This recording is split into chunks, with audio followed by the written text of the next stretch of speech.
baik. Assalamualaikum warahmatullahi wabarakatuh.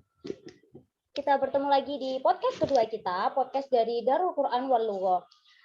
Seperti biasa kita perkenalan dulu. Jadi Darul Quran wal Lugha ini adalah sebuah lembaga pembelajaran Al-Quran dan bahasa, khususnya bahasa Inggris, yang mana tujuan didirikannya itu adalah untuk membentuk generasi muda yang paham akan Al-Quran dan juga memiliki kemampuan bahasa yang mumpuni.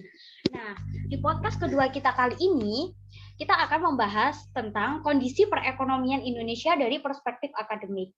Tentunya sekarang saya nggak sendiri nih. Kalau kemarin kita bersama Kak Nail Fadli, sekarang bintang tamu kita juga bukan orang yang kaleng-kaleng. Beliau bintang tamu spesial kita, dosen dari salah satu universitas terkemuka di Malang. Jadi nggak usah lama-lama, langsung aja. Di sini kita mau ngobrol bareng sama Mbak Retno. Halo, selamat malam Mbak Retno. Gimana kabarnya hari ini? Alhamdulillah baik. Mbak Retno boleh diceritakan nggak lagi sibuk apa nih sekarang?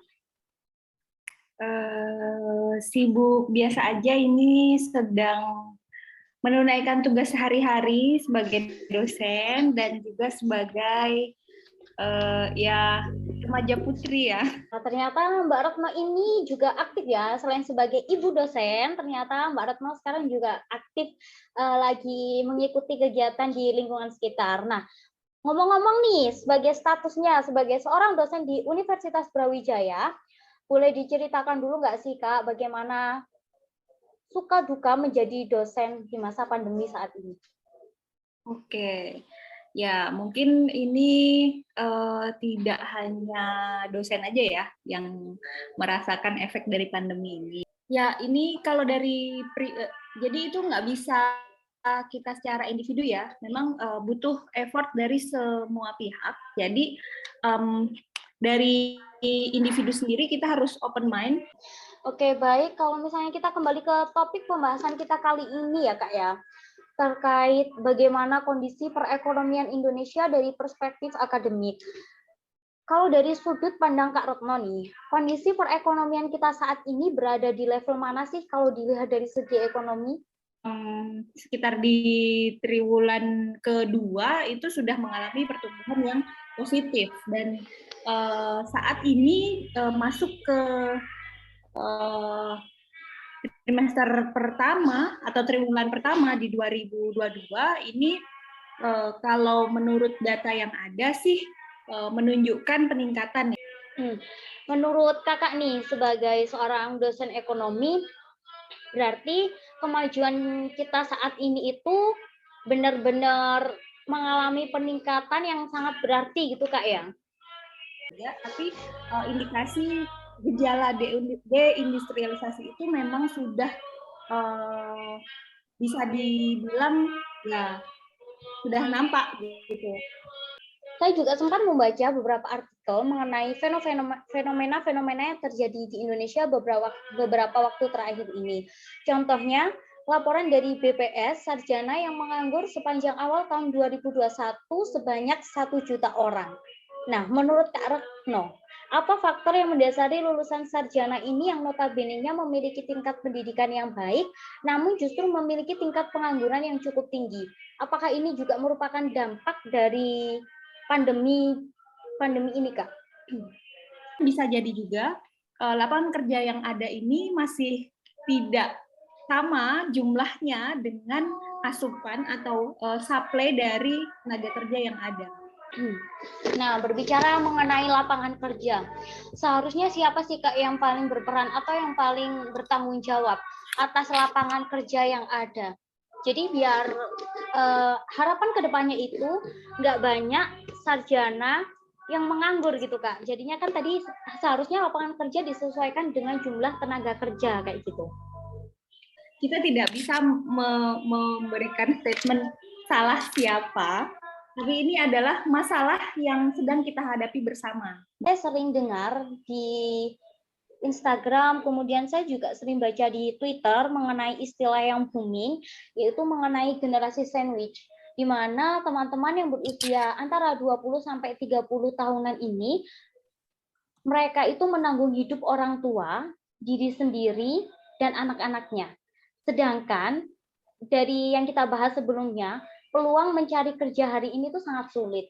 Sebelum pandemi aja, peluang mencari kerja itu sulit kan, Kak. Terus ditambah masa pandemi saat ini, terus ada data statistik yang menunjukkan angka pengangguran dari sarjana tahun 2021 sejumlah sekian persen. Nah, itu kan menunjukkan kesulitannya. Menurutnya Kak Retno, bagaimana pendapat Kakak tentang fenomena generasi sandwich ini, terutama kalau dari sisi seorang Muslim? Kenapa saat ini terasa berat? Karena mungkin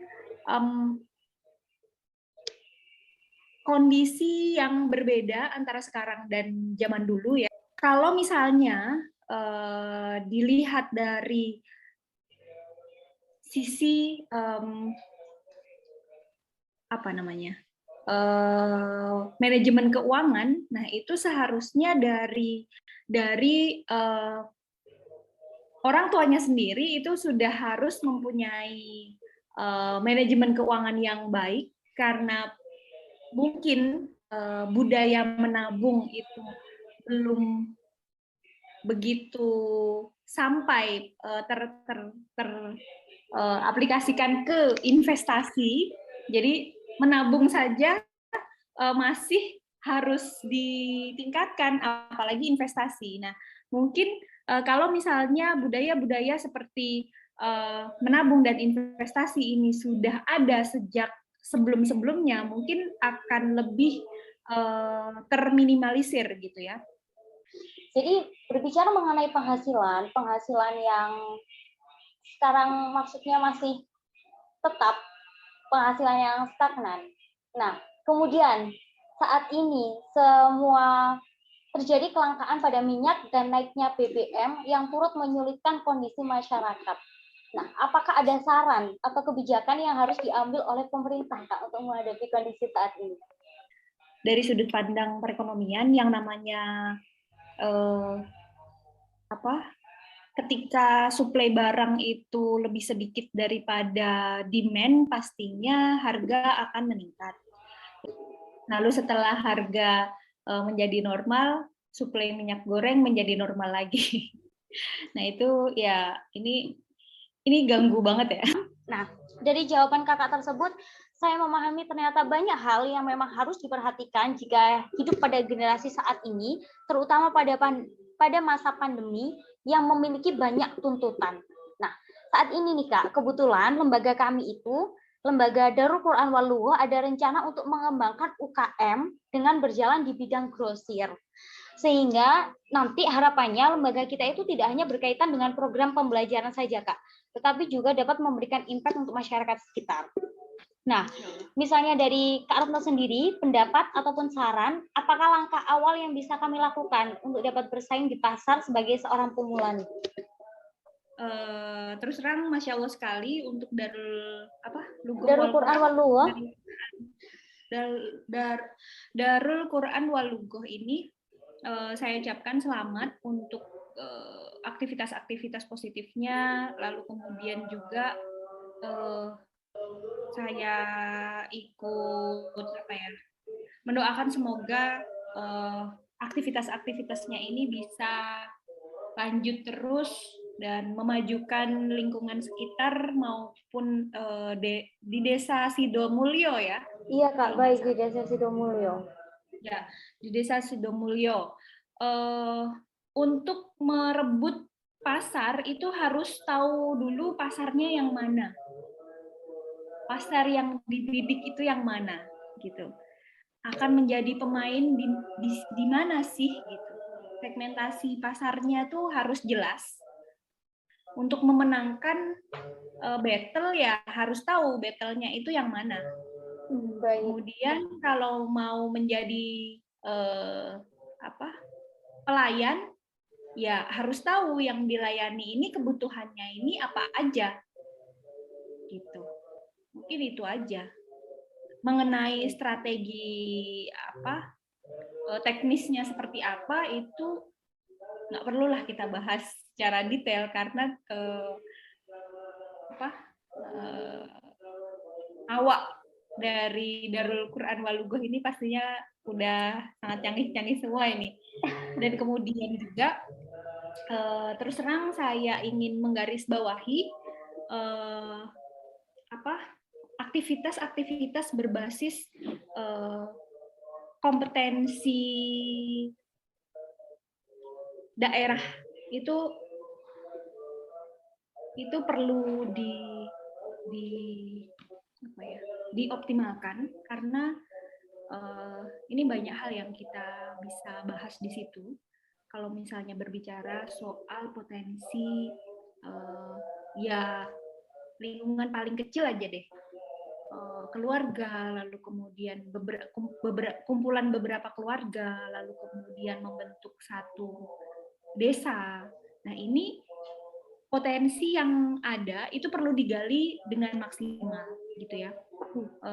Kalau misalnya kita berbicara mengenai desa, prospek desa itu sebenarnya sangat besar sekali, maksudnya potensinya sangat besar sekali untuk kalau misalnya dibesarkan untuk memenangkan pasar itu sangat bisa sekali ketika si desa tersebut bisa menemukan potensi yang benar-benar dimiliki dari desa tersebut gitu. Dari Darul Quran wal Lughoh ini menemukan potensi yang baik dan itu tidak dimiliki oleh daerah manapun, mungkin orang se-Indonesia itu bisa datang ke situ untuk melihat itu apapun itu ya, dan nggak akan habis idenya Kak, ketika ada satu potensi itu tergali. Kemudian misalnya nih sektor pariwisata air itu tadi, setelah itu mereka mengembangkannya ke budidaya ikan. Setelah mengembangkan ke budidaya ikan, mereka mengembangkan ke restoran. Setelah mengembangkan ke restorannya, lalu apa? Wah, ini benar-benar masukan banget buat Darul Quran wal Lughoh yang berangkat dari desa gitu Kak. Iya, ini Darul Quran wal Lughoh ini potensial banget ini. Biar bisa menemukan potensi desa gitu. Terus kemudian kami juga udah dikasih cara, beberapa tips dan trik bagaimana cara membangun potensi desa oleh Kak Retno tadi. Wah, menarik sekali. Tapi sayangnya kita berbatas waktu ya kalau Kak saya ya. sedikit ngarang-ngarang. Mungkin next time kita bisa bertemu lagi sama Kak Retno dalam acara bedah buku. Yang katanya nih, katanya Kak Abibi, Kak Retno ini ternyata punya buku juga. Wah. Oke, iya tuh. Nanti disambung lagi Kak ya. Nanti disambung lagi dalam acara bedah buku. Mungkin kita akan reschedule ulang ya Kak ya. Nanti akan dihubungi lagi sama tim kreator kami. Kak Retno, terima kasih atas waktunya. Mohon maaf atas kesalahan kami.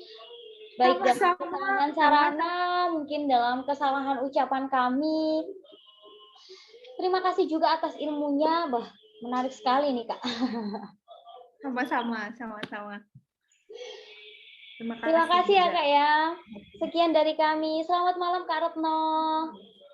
Selamat malam. Oke, assalamualaikum warahmatullahi wabarakatuh.